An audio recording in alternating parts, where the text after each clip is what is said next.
Nikki Jamieson's son Daniel died by suicide in 2014 while serving in the ADF. Since Daniel's death, Nikki has set out on a path that has earned her a PhD scholarship to further her work into suicide prevention. And she joins me now. Nikki, thanks very much for your time.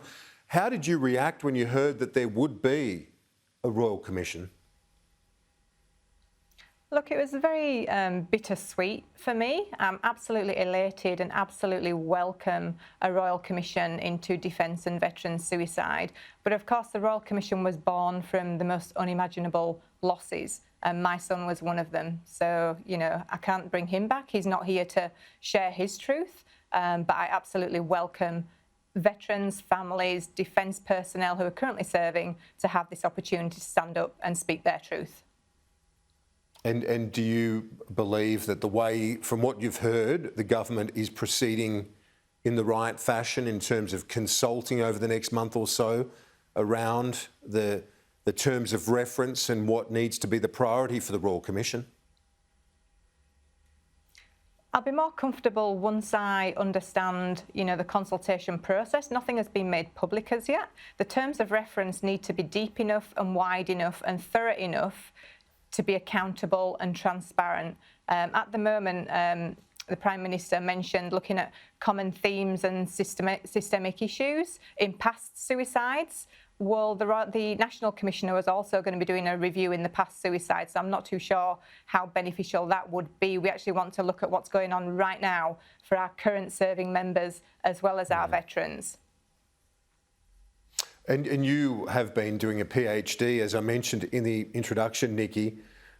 Can you explore some of the findings that you've made? Obviously, you've looked into this issue in great detail. You've had the personal experience. Can you give our viewers a sense of what you're finding in your analysis?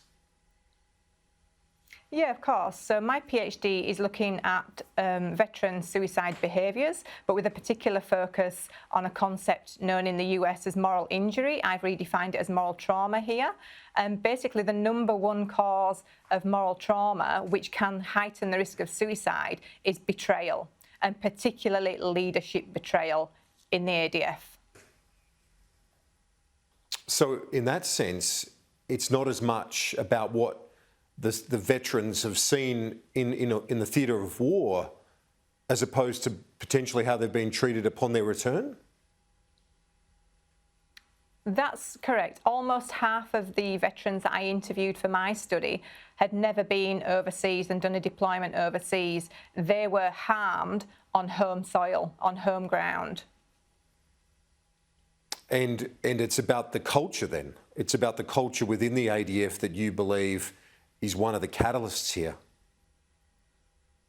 Very much about the culture. And again, this is why we actually need to have a look at those civil and criminal wrongdoings. And those people who have created this harm in the first place, they're the ones that probably need to be removed, and let the people who don't hurt and harm people be the ones who can lead our defence force forward.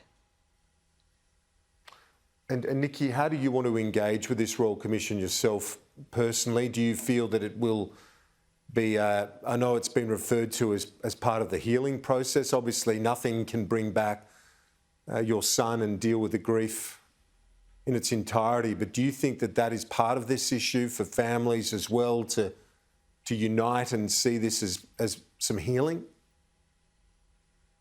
I think this is a once-in-a-100-year event, and I really do hope that veterans come forward and defence personnel come forward, and they can really air their views and tell us their experiences and speak their truths.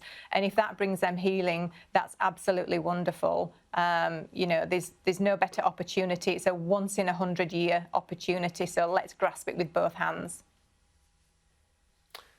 Yes, indeed. And Nikki Jamieson, I very much appreciate your time. We'll stay in touch as that process unfolds. Thank you. Thank you. Thank you.